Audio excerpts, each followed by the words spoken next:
तो दोस्तों, आइए समझते हैं। Welcome to this explainer. आज हम एक ऐसी जर्नी पर चलेंगे जो बेसिक इकोनॉमिक स्कैरसिटी से लेकर आपके पावरफुल कंज्यूमर राइट्स तक जाएगी। अगर आप एक एस्पिरेंट हैं और इस चैप्टर को लेकर थोड़ा सा भी डाउट है तो you are in the right place. हम बिल्कुल स्क्रैच से स्टार्ट करेंगे और विजुअल्स के थ्रू सब कुछ एकदम ईजी बनाएंगे। टेंशन लेने की बिल्कुल ज़रूरत नहीं है। हमारा रोड मैप क्लियर है। First, basics of the economy. Second, consumer utility and satisfaction. Third, choices, curves and budgets. Fourth, demand and price elasticity.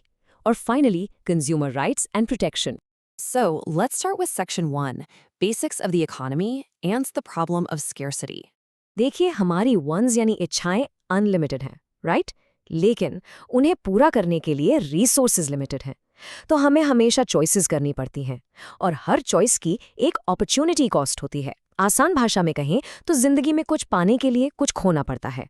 अगर आप पढ़ाई और दोस्तों के साथ घूमने में से एक चुन रहे हैं तो जो बेस्ट चीज आपने छोड़ दी ना, वही आपकी अपॉर्चुनिटी कॉस्ट है। ये कॉन्सेप्ट विजुअल से और क्लियर होगा। इस प्रोडक्शन पॉसिबिलिटी फ्रंटियर या पीपीएफ कर्व को देखिए। एक्स एक्सिस पर कॉर्न है और वाई एक्सिस पर कॉटन। एक पूरी सोसाइटी को डिसाइड करना पड़ता है कि अपने लिमिटेड रिसोर्सेज से वो क्या बनाएगी। अगर उन्हें ज्यादा कॉटन चाहिए तो मजबूरन कॉर्न का प्रोडक्शन कम करना पड़ेगा।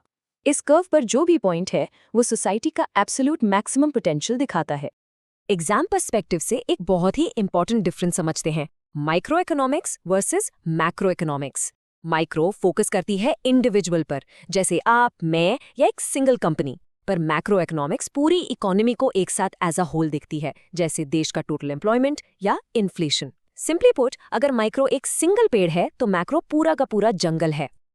Moving on to Section 2, Consumer Utility and Satisfaction, or Measuring Happiness. यहाँ यूटिलिटी का सिंपल मतलब है आपका सेटिस्फैक्शन, यानी आपको किसी चीज से कितनी खुशी मिली। इमेजिन करिए, आपको बहुत तेज भूख लगी है और आप पिज्जा खा रहे हैं। इस मार्जिनल यूटिलिटी कॉलम को ध्यान से देखिए। पहला स्लाइस आपको मैक्सिमम मजा देगा, दैट इज 12 पॉइंट्स। दूसरा स्लाइस भी अच्छा लगेगा पर पहले जितना नहीं, सो यूटिलिटी ड्रॉप्स टू 6। जैसे जैसे आप और खाएंगे, हर एक्स्ट्रा स्लाइस से मिलने वाली सेटिस्फैक्शन कम होती जाएगी। फिफ्थ स्लाइस पर आपका पेट एकदम भर गया तो यूटिलिटी 0 हो गई। अगर उसके बाद भी जबरदस्ती 6th स्लाइस खाया तो तबीयत खराब हो जाएगी, इसलिए मार्जिनल यूटिलिटी -2 हो गई। Simple concept, right? Next up is Section 3, Choices, Curves, and Budgets, which is the consumer's reality. Real life में एक सेंसिबल कंज्यूमर को अपनी वांट्स और अपने वॉलेट के बीच बैलेंस बनाना पड़ता है। इस इनडिफरेंस कर्व पर पॉइंट्स ए, बी, सी और डी को देखिए। इन सभी पॉइंट्स पर कंज्यूमर का सेटिस्फैक्शन लेवल एग्जैक्टली सेम है। मतलब कंज्यूमर टोटली इनडिफरेंट है। उसे इस कर्व्ड लाइन पर कोई भी बंडल दे दो, उसे उतनी ही इक्वल खुशी मिलेगी। एक आइटम थोड़ा ज्यादा लेने के लिए उसे दूसरा आइटम थोड़ा सा सैक्रिफाइस करना ही पड़ता है। अब एक टेक्निकल टर्म जो एग्जाम्स में जरूर आती है, मोनोटोनिक प्रेफरेंसेस। ये साउंड बहुत कॉम्प्लेक्स करता है पर लॉजिक बिल्कुल बेसिक है। अगर आपके पास एक चॉइस है जिसमें आइटम ज्यादा मिल रहे हैं तो एक स्मार्ट इंसान हमेशा वही चुनेगा ना जिसमें ज्यादा स्टफ मिले। A consumer always prefers more. More is simply better जब तक उसे उसके बदले कुछ और सैक्रिफाइस ना करना पड़े। अब थोड़ा रियलिटी चेक करते हैं। ये जो स्ट्रेट डाउनवर्ड स्लोपिंग लाइन आप देख रहे हैं, ये आपकी बजट लाइन है। ये क्लियरली दिखाती है कि आप एक्चुअल में कितना अफोर्ड कर सकते हैं।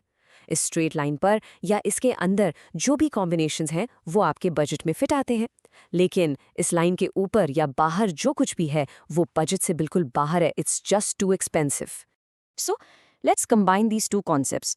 कंज्यूमर्स ऑप्टिमम वहां होता है जहां ये straight budget line highest possible curved indifference line को जस्ट टच करती है, यानी टैंजेंट बनाती है। इस एग्जैक्ट टैंजेंसी पॉइंट पर ही असली मैजिक होता है, जहां कंज्यूमर को अपने दिए गए बजट के अंदर मैक्सिमम खुशी मिलती है। ये ग्राफ समझना एग्जाम के लिए सुपर इंपॉर्टेंट है। Let's dive into Section 4, Demand and Price Elasticity, or Reacting to the Market. ये downward sloping demand curve actually law of demand का एक विजुअल प्रूफ है। अगर इसको इजी इंग्लिश में बोलूं, जैसे प्राइस बढ़ेगा डिमांड घटेगी। जब केला महंगे होंगे तो आप डेफिनेटली कम खरीदेंगे और जब सस्ते होंगे तो आप उसकी डिमांड बढ़ा देंगे। It's a very simple negative relationship. एक और इंटरेस्टिंग चीज है कि हमारी खुद की इनकम हमारी चॉइसेस को कैसे बदलती है। नॉर्मल गुड्स वो होते हैं जिनकी डिमांड इनकम बढ़ने पर बढ़ती है, पर इन्फीरियर गुड्स वो हैं जिनकी डिमांड इनकम बढ़ने पर एक्चुअली कम हो जाती है। ज़रा खुद सोचिए, जब आपका एग्जाम क्लियर हो जाएगा और आपके हाथ में मस्त सैलरी आएगी, तो आप लो क्वालिटी आइटम्स खरीदना छोड़कर प्रीमियम ब्रांड्स पर शिफ्ट हो जाएंगे ना। बस यही एग्जैक्ट डिफरेंस है नॉर्मल और इन्फीरियर गुड्स के बीच। अब आते हैं मार्केट के एक क्रूशल कॉन्सेप्ट पर, प्राइस इलास्टिसिटी ऑफ डिमांड। ये एसेंशियली मेजर करता है कि कंज्यूमर किसी आइटम के प्राइस चेंज को लेकर कितना सेंसिटिव है। अगर किसी चीज़ का प्राइस थोड़ा सा भी बढ़े और उसकी डिमांड एकदम से गिर जाए तो डिमांड हाईली इलास्टिक है। पर अगर नमक यानी सॉल्ट का प्राइस कल बढ़ भी जाए तो भी आप उसे खरीदेंगे क्योंकि वो खाने के लिए ज़रूरी है। ऐसी सिचुएशन में डिमांड इनइलास्टिक होती है। Finally, Section 5, Consumer Rights and Protection, which is your legal armor.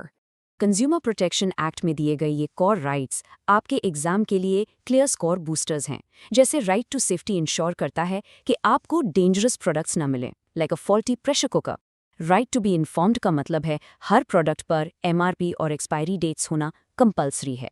और अगर आपके साथ दुकानदार ने चीटिंग की है तो जस्टिस मांगने का राइट टू सीक रिड्रेसल भी आपके पास है। इन सभी पॉइंट्स को अपने माइंड में अच्छे से लॉक कर लीजिए। और इन राइट्स को लॉ की रियल पावर मिलती है इन लैंडमार्क एक्ट से। इन स्पेसिफिक सालों को ध्यान से याद रखना, ये कंपेटिटिव एग्जाम्स में डायरेक्ट फैक्ट्स बनकर पूछे जाते हैं। कंज्यूमर प्रोटेक्शन एक्ट या कोपरा 1986 में आया था और रीसेंट 2019 में इसे अमेंड किया गया था जिससे मॉडर्न ऑनलाइन इंटरनेट शॉपिंग को भी प्रोटेक्ट किया जा सके। साथ ही RTI यानी राइट टू इन्फॉर्मेशन एक्ट आया था 2005 में, जो हमें गवर्नमेंट कैसे काम करती है ये डिटेल्स मांगने की ताकत देता है। तो कंक्लूड, देखिए दोस्तों, कंज्यूमर बिहेवियर को समझना और अपने खुद के राइट्स जानना आपके एग्जाम और आपकी डेली लाइफ दोनों के लिए बहुत जरूरी है। To all the aspirants who are watching this video, मैं आपसे यही कहूंगी, अपने माइंड पर बिल्कुल भी प्रेशर मत लीजिए। The concepts are logical, you all can understand the whole chapter easily without putting pressure on your mind. बस एकदम चिल होकर पढ़ाई करिए, आपका सिलेक्शन 100% होगा। If you like the explanation of this video and want more content like this, please subscribe this channel and like the video. पर जाने से पहले एक जरूरी सवाल खुद से पूछिए, अगली बार जब आप मार्केट जाएंगे तो क्या आप सिर्फ एक ऑर्डिनरी बायर होंगे या एक फुली अवेयर एम्पावर्ड कंज्यूमर जो अपने सारे राइट्स जानता है।